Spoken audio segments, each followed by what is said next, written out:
Let's chat and sing along with Amy Shark. She's here for her new album, Sunday Sadness, which is out next month. Her last two albums, by the way, were number one in Australia. She's an 8 times ARIA winner. She's performed or written songs with Travis Barker, Ed Sheeran, Keith Urban and Coldplay. She's also a judge on Australian Idol. And she is with us. Lovely to meet you. Hi, yeah, nice to meet you too. Haven't we been having the best time? The best time. Yeah, no, that's not true. I mean, you got to say that stuff now. But the story is, and I've got to share the story. Waikawa Bay. My grandparents, years and years and years ago, and this is in the Marlborough Sounds, used to have a batch. Mm-hmm. And we used to go there as kids, and it was the one of two houses in Waikawa Bay. And so I'm telling Amy about this story, boring her witless, and we were talking about the country, and then she goes, well, my husband, Shane, is from Wellington. And I go, does he like Wellington? She goes, no, he likes Nelson and the Marlborough Sounds. And you carry on with the story, because all you wanted was a man with a batch. As soon as you said Waikawa Bay, I just remember, because we've caught a lot of snapper at Shane's family's batch in the Marlborough Sounds, and that's the sign that is behind all the shots, because it's on this little tree facing, the ocean, and it's the same bay out of every bay in the Sounds. So your husband's family owns a batch? Yeah, it's been in the family for generations. Has it really? Yeah. So that part of the story you didn't tell me off air. Right, so that's entirely possible that's the second house in the bay next 100%. To my grandparents' house. Not too much has been done to it. Shane's dad's a builder, so he's kept the bones of the place. But things have come a long way, like toilets and showers and cookers and stuff. So fantastic. But it's still very batch. Like, it's not bougie at all. It's like you're going you're going out in the sticks, and it's the best. It's not bougie. So your success is interesting, because when I first looked you up yesterday in terms of you being 38 years old, I thought, well, hold on, where have you been? So you've been about the place, working hard. When you achieve what you've now achieved, is the journey, and this ties into your job at Australian Idol, is the journey and the success that brings worth it? And do you revel in it now? Yeah, 100%. I think I do it more so than anyone who maybe had a bit more luck and success early on. I think I revel in it more, because it's like it just took me so much longer, and I know how hard I worked for it. So I don't take it for granted. No. And everything's really exciting for me still, because I didn't get signed till I was 30, and I feel like I've done so much. Like, I really went hard the second I got signed. My whole life changed. I had some albums that did really well. I got to do some awesome stuff. And only just now am I starting to be like, oh, this is great. I'm actually comfortable in doing things I like. And I've got this sort of, I've got a great team who lets me do and make the music I want to make. And it's fantastic. Good. I still love making music. It doesn't feel like a job, Good. What's the lesson out of that then, in the sense, if you have talent, you will get there? Or if you have talent, you might get there? Or you just don't know? It's kind of got to be, I don't know if you've ever heard of the word dharma, but if people find their dharma, which is something that they are passionate about and happen to be good at, that's when I think it'll happen. Like, I think if you do something, and if you have the hard conversations with yourself, like, am I any good? Because that's what people have to do, and not many people do. No. They just want what the outcomes of the job.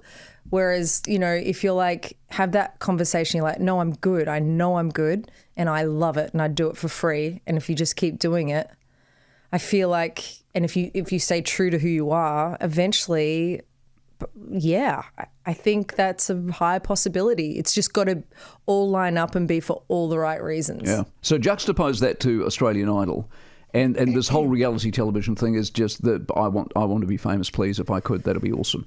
Do you offer advice to these people, or is this just a brilliant outlet to instantly trajectory yourself to somewhere you want to be, or what?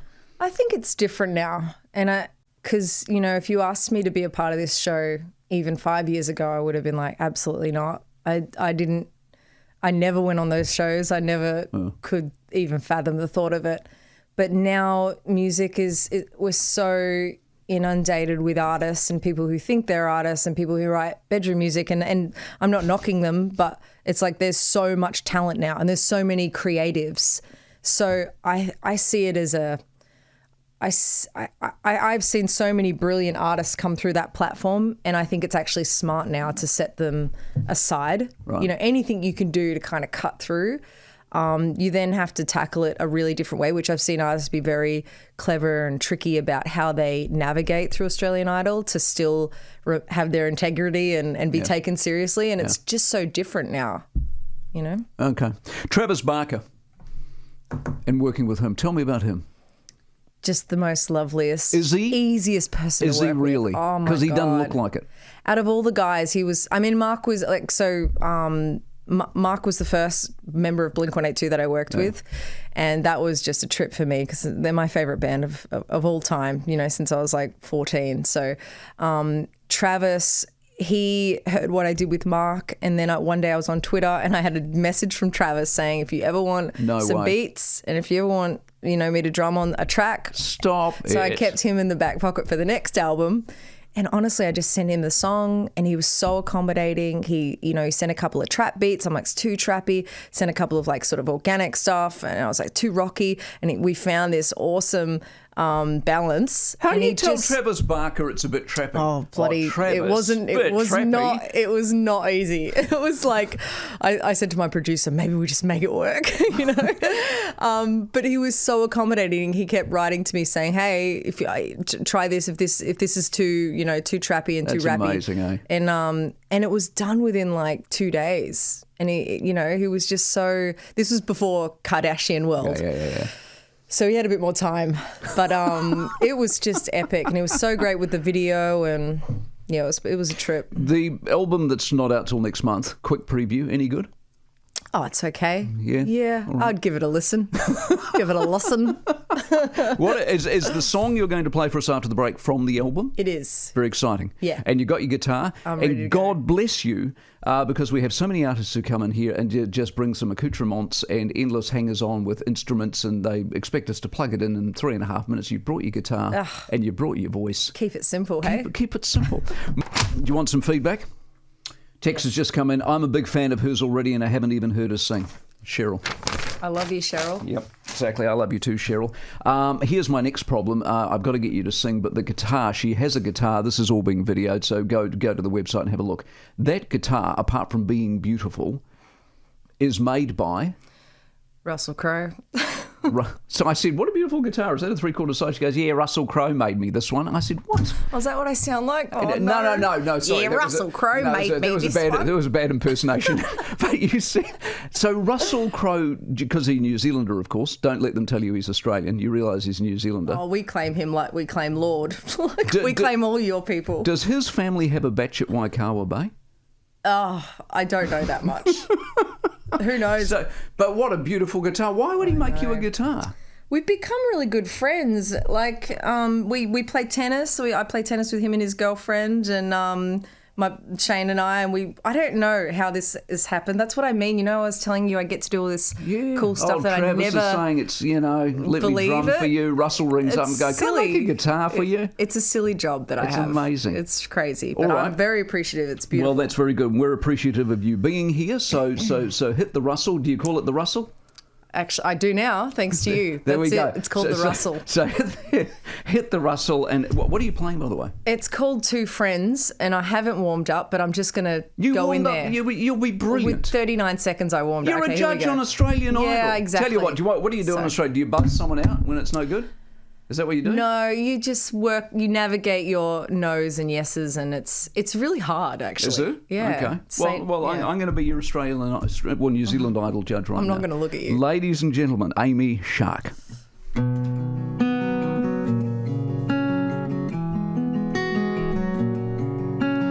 Just had a crazy flashback of a night where you were saying words that we know weren't right, and I feel like things have never been the same between us.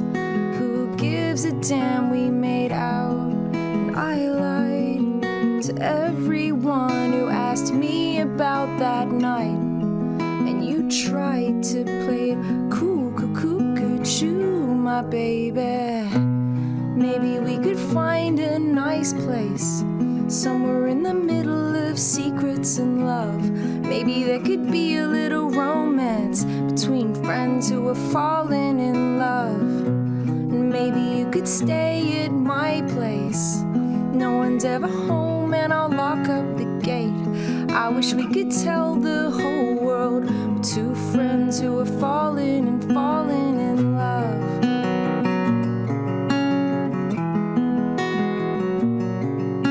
Today was just one of those days. What a bitch just to think I gotta wake up and do it all again. And you're all stressed out and don't know who to trust. Is everyone gonna find out about us? I don't know, I don't care, and I don't regret 1 second of it, do you? So let's try to play it cool, cuckoo, my baby. Maybe we could find a nice place, somewhere in the middle of secrets and love. Maybe there could be a little romance between friends who are falling in love.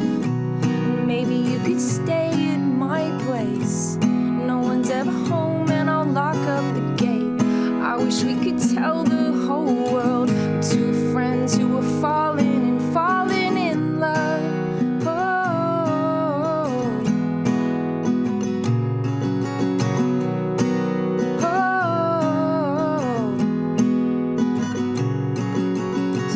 Told Becky, and Becky told Tegan, and Tegan told Sophie's friends with Crystal, and Crystal told Sally. Sally loves Daniel, and Daniel told Katie, and Katie flippin' hates me. Sarah told Becky, Becky told Tegan, Tegan told Sophie, and Sophie's friends with Crystal. Crystal told Sally, and Sally loves Daniel, and Daniel told Katie. Now Katie flippin' hates me. Maybe we could find a nice place, somewhere in the middle of secrets and love.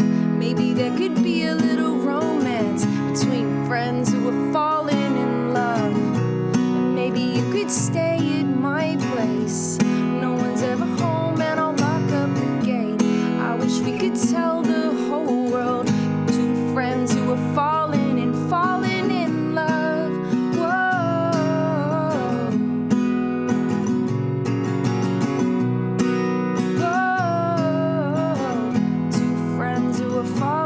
Falling in love.